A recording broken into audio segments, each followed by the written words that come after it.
Chapter 1. A Beautiful Young Woman. During the last part of the 18th century there lived a man of science. One day he left his laboratory because he had found a beautiful young woman who became his wife. Aylmer loved his young wife very much, but his real passion was science and the mysteries of nature. One day, very soon after their marriage, Aylmer stared at his wife with a worried expression. "Georgiana," he said, "did you know that the mark on your cheek can be eliminated?" "No, I didn't," she said, smiling. "People have called it a charm, and I believed it. Perhaps on another face it could be a charm, but not on yours. No, dearest Georgiana, your beauty is almost perfect. But I hate that birthmark." "You hate it?" exclaimed Georgiana, who started crying. "Then why did you marry me? You cannot love me if you hate my birthmark." In the center of Georgiana's left cheek there was a strange red mark. It had the shape of a very tiny human hand. In the past young men had liked the tiny hand. They said a fairy had put her tiny hand on her beautiful cheek. Some envious young women said that it destroyed Georgiana's beauty. Before their marriage Aylmer did not think about the birthmark. But now it had become a frightening obsession. Georgiana's beauty was almost perfect, and he could not tolerate this defect. It was an imperfection of nature. It was nature's way of showing that we are only mortals. Their happiness was ruined by this birthmark. When Aylmer woke up in the morning and opened his eyes, the first thing he saw was Georgiana's crimson mark. When they sat together by the fire in the evening, his eyes always looked at the birthmark on Georgiana's cheek.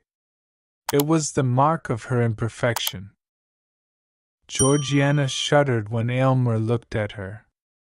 And the pink color of her cheeks turned white, and the little red hand became more evident. It looked like a red ruby on a white stone. Late one night Georgiana said, "My dear Aylmer, do you remember anything about a dream you had last night, a dream about this horrible little hand?" "No, I don't," replied Aylmer, who was surprised.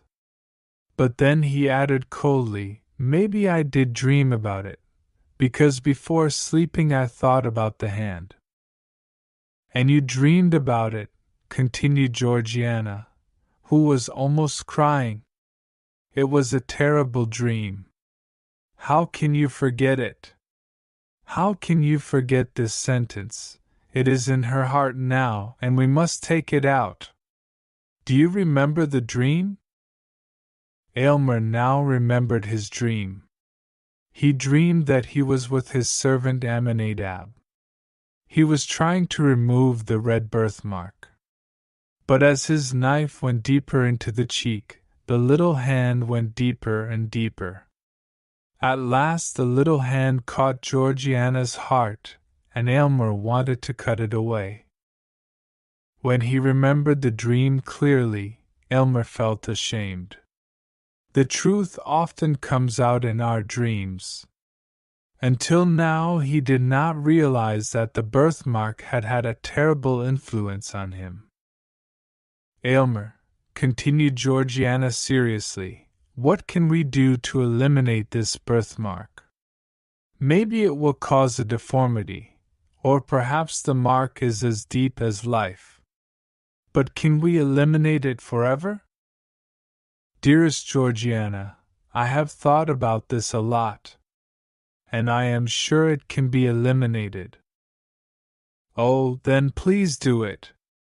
I am not afraid of the risk because life with this birthmark is awful. Either eliminate it or take my life. You are a great man of science. All the world knows you." I am certain that you can do it. Please save me from madness. My dear wife, cried Aylmer, don't worry. I have thought about this problem very much. I am certain that I can make your cheek as perfect as the other. I know I can correct this error of nature, and my happiness will be great. Then the problem is solved, said Georgiana.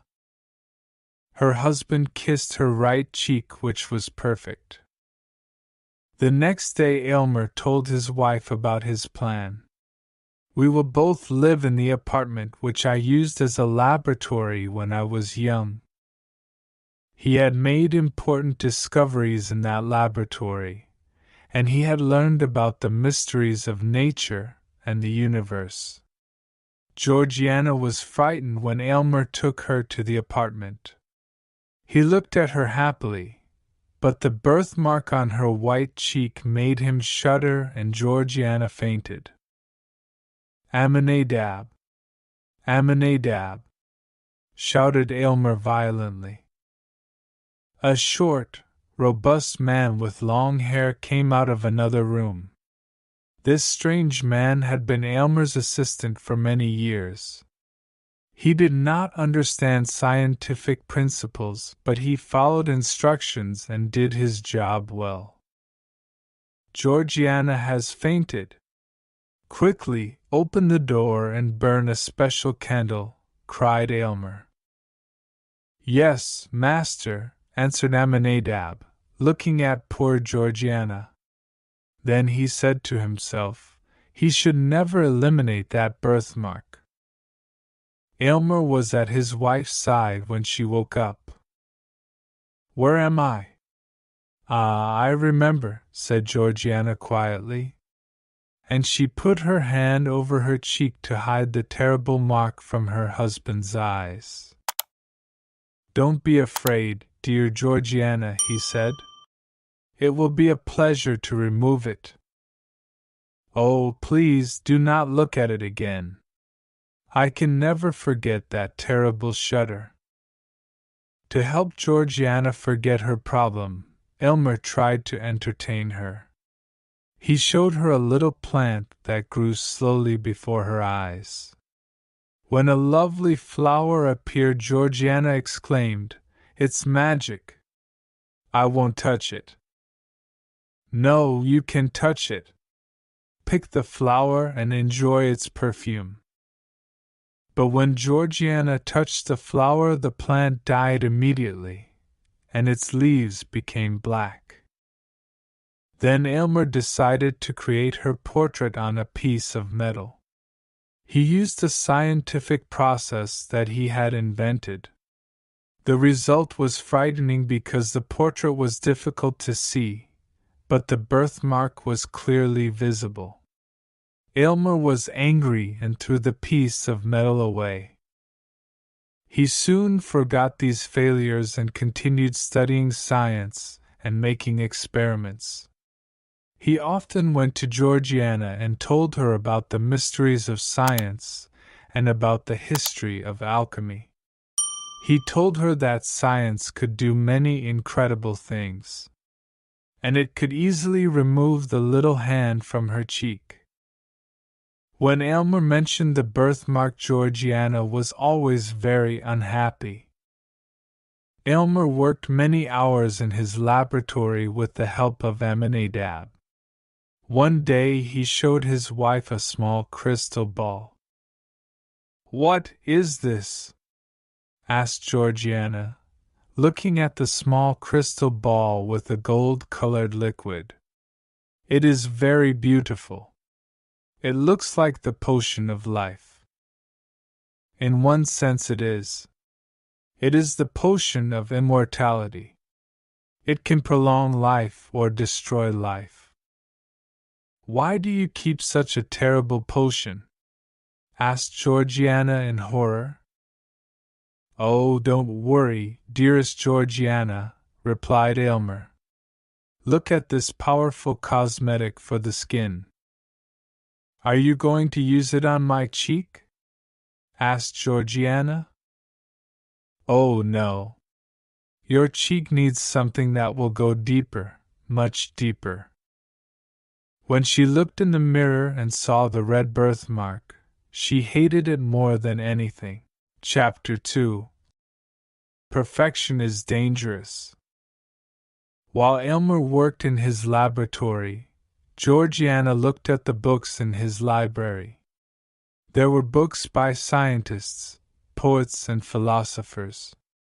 But the most interesting work was a big book written by her husband, in which he wrote down every experiment of his scientific career. The book was the history of his intense and ambitious life. As Georgiana read it, she loved Aylmer more and more. She knew he was a great scientist. However, many of his experiments were failures, and this made her very sad.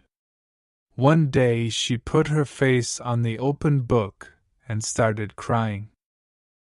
When Aylmer entered the room and saw her, he said, "It is dangerous to read a wizard's books. Now that I have read this book, I adore you more than ever," said Georgiana. "Ah, but wait for this success," he said, "and then adore me if you want. But now I would like to hear your beautiful voice. Please sing to me, my dearest." So Georgiana sang, and Aylmer was very pleased. Then he returned to his laboratory. But Georgiana had forgotten to tell her husband about a strange sensation she had felt on her left cheek for the last 2 or 3 hours. So she entered into her husband's laboratory for the first time. The first thing she noticed was the furnace with its intense fire. All around the room there were tubes, cylinders, and other scientific instruments. The air was filled with strange vapors and odors. But what really surprised her was Aylmer himself. He was as pale as death and worried as he prepared a strange new potion. He was so different from the man she had seen a few moments before. "Carefully, Aminadab, carefully," he cried. "This is a very important moment." "Ho! Ho!" said Aminadab. "Look, master, look!" Aylmer raised his eyes quickly and became very angry when he saw Georgiana. He went to her and took her arm. "Why did you come here? Don't you trust your husband?" he cried angrily. "Now go away." "No, Aylmer," said Georgiana firmly. "You don't trust me, and you don't tell me your worries about this experiment. I will accept all the risks." "No, no, Georgiana," said Aylmer impatiently. "I will drink any potion you give me. I trust you completely." "My dear wife," said Aylmer, "you must know that this red hand is deep inside you. There could be danger."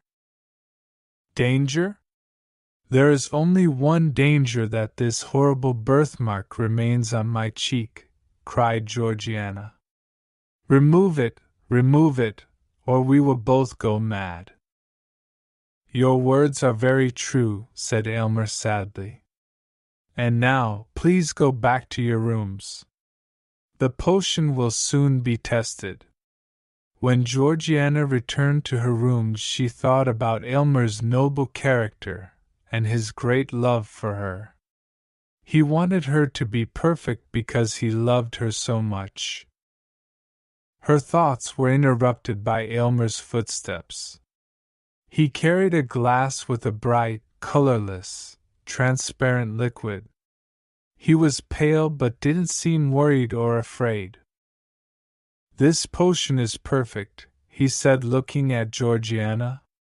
"It cannot fail. My dearest Aylmer, life has become very difficult. I think death is the best solution for me." "But why do you speak of death?" The potion cannot fail. Look at its effect on this plant. Near the window there was an old geranium plant. Its leaves were yellow and ugly. Aylmer poured a small quantity of the potion in the plant. After a short time the ugly yellow leaves became green. I did not need any proof, said Georgiana quietly. I believe you. Give me the potion. I am happy to drink it. Drink then, my dearest wife. Soon your body will be as perfect as your spirit.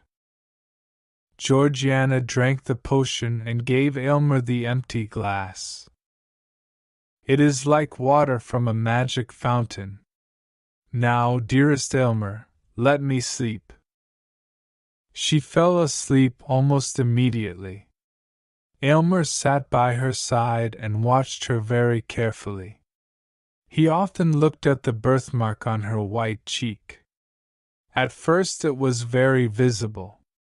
Then it slowly disappeared.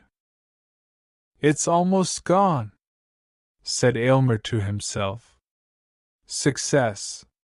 Success. But Georgiana is so pale.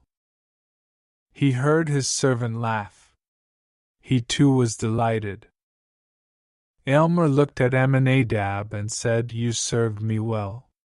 Heaven and earth have done their part. The experiment is a success, Aminadab. These exclamations disturbed Georgiana's sleep. She opened her eyes and looked in the mirror. She smiled weakly when she saw that the little red hand had almost disappeared. Then she looked at Aylmer. She was worried. My poor Aylmer, she said quietly. Poor? No. I am the richest and happiest man. And you are my splendid wife. Now you are perfect. My poor Aylmer, she repeated lovingly. You have done your best. Your intention was very noble, but now I am dying. It was true. The fatal hand was linked to Georgiana's life. When it disappeared, Georgiana's life disappeared too. And so she died. Aylmer had wanted perfection, but he did not realize that perfection was not part of this world. And so he lost the woman he loved and destroyed his happiness forever. Difficult words in the story. Passion. Strong and intense emotion. Aylmer loved his young wife very much, but his real passion was science. Obsession. An excessive preoccupation with something. But now it had become a frightening obsession. Imperfection. A flaw or defect, often used in the context of something that is not perfect. It was an imperfection of nature. Shudder. A sudden involuntary trembling or convulsive movement, often due to fear or anxiety. Georgiana shuddered when Aylmer looked at her. Faint. To lose consciousness briefly, usually due to a lack of oxygen to the brain. Georgiana fainted. Deformity. A physical disfigurement or abnormality. Maybe it will cause a deformity. Cosmetic. A product or treatment used to improve a person's appearance. Look at this powerful cosmetic for the skin. Prolong. To extend the duration of something.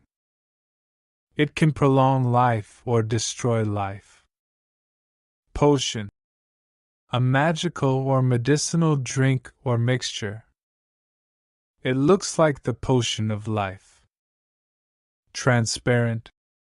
Allowing light to pass through so that objects on the other side can be seen clearly. Aylmer carried a glass with a bright, colorless, transparent liquid. Noble. Having high moral qualities, often associated with honor and generosity. Aylmer's noble character, and his great love for her. Geranium. A type of flowering plant. Near the window there was an old geranium plant.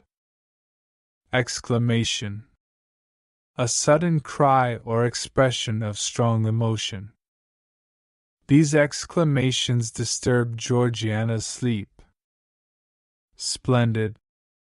Extremely impressive, excellent, or beautiful.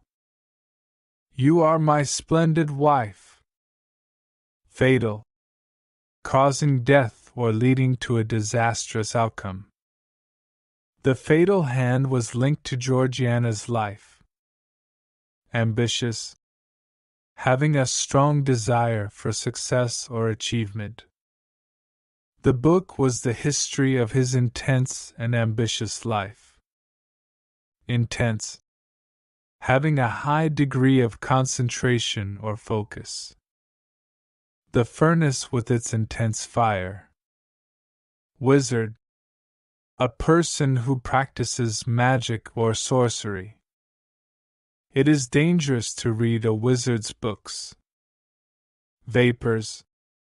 Gaseous substances that are visible, often associated with chemicals or fumes.